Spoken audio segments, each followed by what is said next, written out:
So Frank, let's just maybe start there. This losing streak for the Oil, 4 games. They've been flatter than flat in 3 games since coming back from the break. And I know you taped your conversation with Bowman before this break, or before these 3 games. Do you think there's a world where the results on the ice for the Oilers over this next little week are going to change how they view the deadline and how they approach things? I would be surprised. I mean, if you're talking about the goaltending market specifically, I have a hard time seeing it. For one, I just don't believe there's a true difference maker out there. And 2, let's say you find one that you think can supplant Stuart Skinner and give you what you need to feel comfortable if you're Stan Bowman laying your head on the pillow at night. Okay, how are you going to fit him in your cap? Because we've talked about this for weeks now on this show about the idea of the Oilers potentially only having one move in them. And you just heard Louis DeBrusk. He thinks this isn't even the year. I think it has to be one of the years that you make a push because there's only so many that you're going to have with McDavid and Draisaitl under these contracts. And this is the last one. So, look, there's a lot to digest from our conversation, but if you're letting a 5-game run in time dictate for you what a full 60-game sample size looks like and how you shape your philosophy, I don't know that makes a whole lot of sense either. So again, maybe we'll get into some of the other decisions, goaltending, defenseman, forward, everything they need to or could look to accomplish. But everything does start with the Evander Kane question, Frank. And am I insane for thinking that it's crazy they don't have an answer to this yet? Like, it's February 26th. We should have a pretty clear timeline on whether or not he's back, no? Yeah, I think you are crazy a little bit in that sense because it's fluid. He's already begun skating. And look, I think when you boil it down, it all comes down to the individual. It's a doctor and medical decision, yes, to be cleared. But what happens if 1 month from now, let's just operate under the hypothetical that Evander Kane, they get a ruling on March 1st that says, yeah, you know what, his timeline's probably 5 weeks, okay? Which is like right on the edge of the playoffs. And they go out and spend the money. And then 1 month from now, on March 27th, Evander Kane wakes up and he says, you know what? I feel like $5 million today, and I'm going to play. I want to play. I'm ready to play. What do? You can't do anything. There's nothing you can do. If he's physically able to play and he gets an opinion, it doesn't even have to be from the Oilers doctor. It could be from a neutral or second opinion doctor that he is cleared to play. The Oilers, there's no choice in the matter. There's no like, hey, well, maybe we'll activate you. It's according to the CBA must be activated. And so if you spent his money, there's no recourse for you. You have to now shed whatever you spent off your books, and you're past the trade deadline. So every team in the league is now going, what can we extract from the Edmonton Oilers to trade off of their roster? They're going to have to be attaching picks, and you're moving not prospects, players from your team to then be cap compliant. So as I walk you through the hypothetical, it's not even if you get an answer from doctors on March 1st, which is what Stan Bowman said is kind of a target date that they'd like to hear one. How do you feel about the idea of going out and spending that, knowing you could be up the creek without a paddle in a month? And then what? I still think, given everything that I just laid out, and could be wrong, maybe the doctors say, hey, you know what, this is not healing appropriately or something. Like you don't know. I think it's more likely than not that the Oilers don't have that money to spend.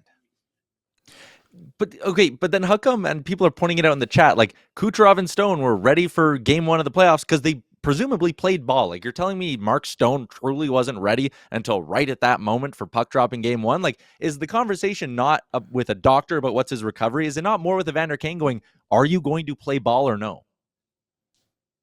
Here's the difference.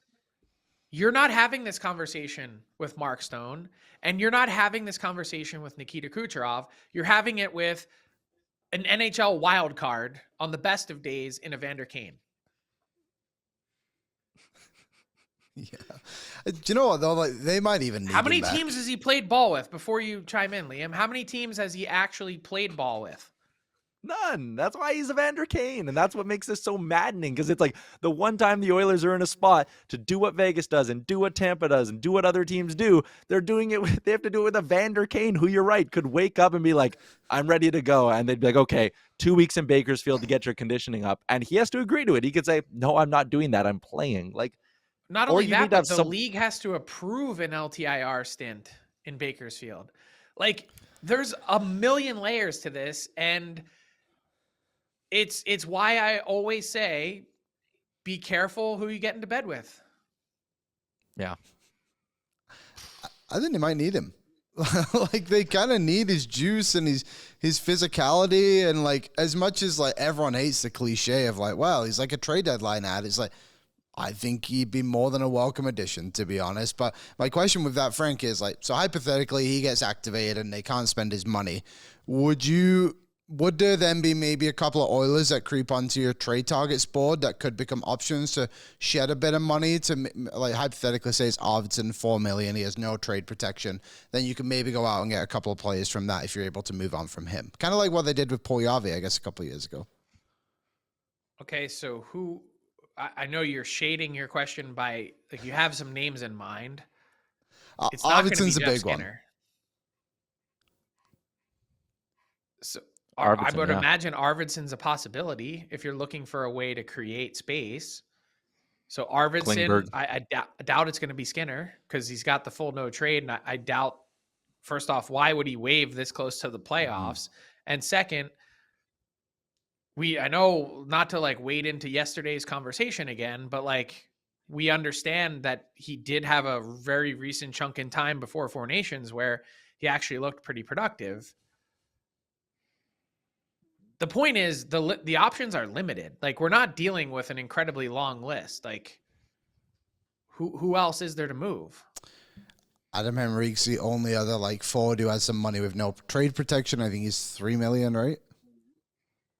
And it just kind of speaks to the trouble that the Oilers got themselves in last summer. Yeah, it does. Klingberg's the other name. Like, that experiment, it was only 7 games, Frank, but I'm good. If he's playing top 4 for you, night one of the Stanley Cup playoffs, whether you're playing the LA Kings or the Colorado Avalanche or whoever, you are in trouble if John Klingberg's in your top 4. Look, I understand Stan Bowman's assertion that it's going to take us 5 to 7 weeks to truly grade and judge. But you're dealing with a player that had a significant period of time where he didn't play, and I wasn't a believer in him before that. And so, yes, the hip is finally fixed. He's feeling better than he ever has been, and more power to him for making his way back.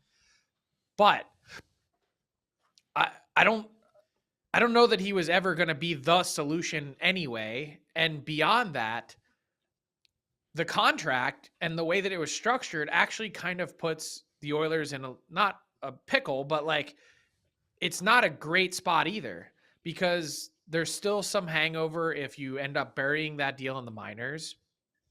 The way that it works with the signing bonus and everything else, like, they stopped accruing cap space now because of this deal. And I guess if you had kind of kept it at league min or just drew a hard line in the sand, maybe you don't get him. Maybe he goes somewhere else. But what happens if that little accrued space that we're talking about that would have piled up between the date you signed him and deadline day, if you really are dollars in, dollars out, and you're able to find another however many, less than $1 million or whatever it might be, you never know how much that might have helped you. So I think that's another interesting wrinkle to it, is that they obviously pushed really hard to get him, but it does create some additional headaches and or complications if things don't work.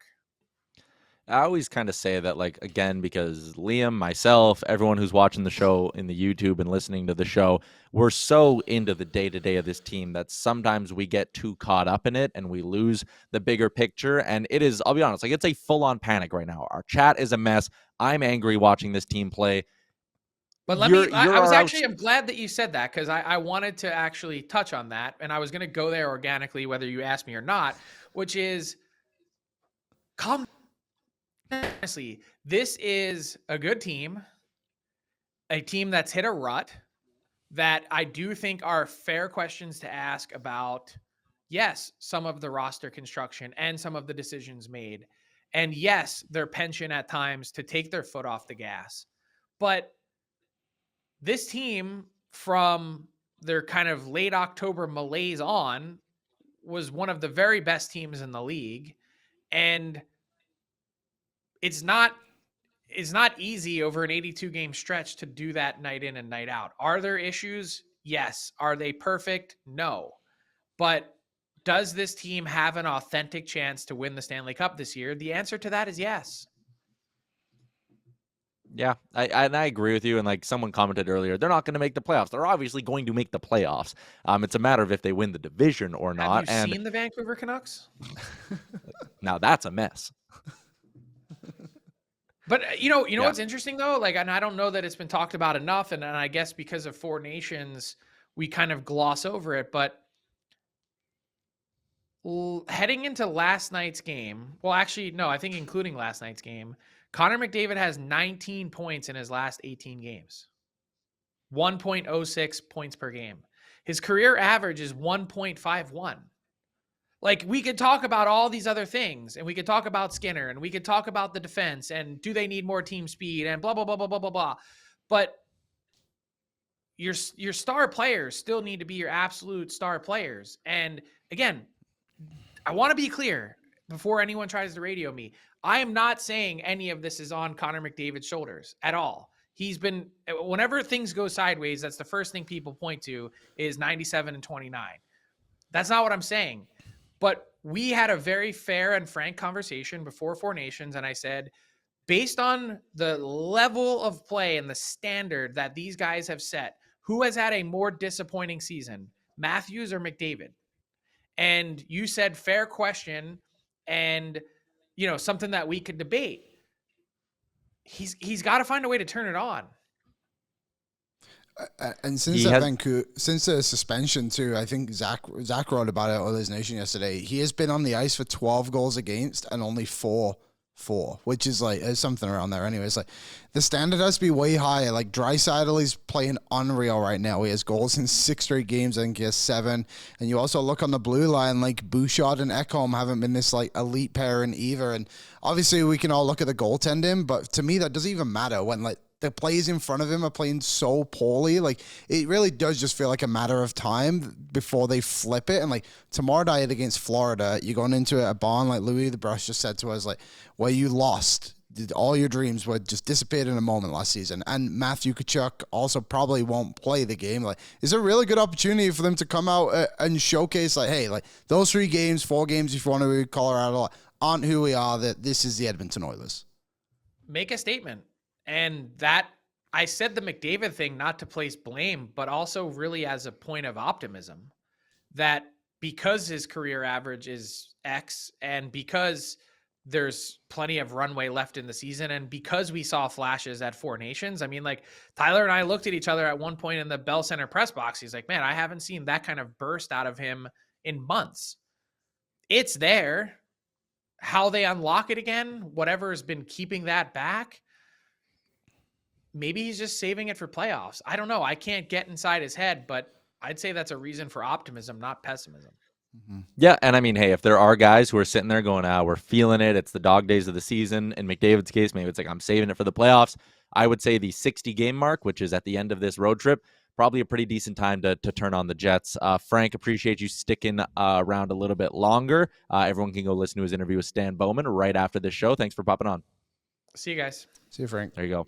Frank will also be a part, obviously, of our deadline coverage next week. We're going live on the Daily Faceoff YouTube. I'll be hosting. Be joined by all of our Daily Faceoff friends as well. What's up, Nation citizens? If you like that video, then you need to be subscribed to the Oilers Nation YouTube. Podcasts, live shows, exclusive interviews, and analysis. Everything you need from your favorite voices at Oilers Nation. And you don't want to miss any of it, so hammer that subscribe button.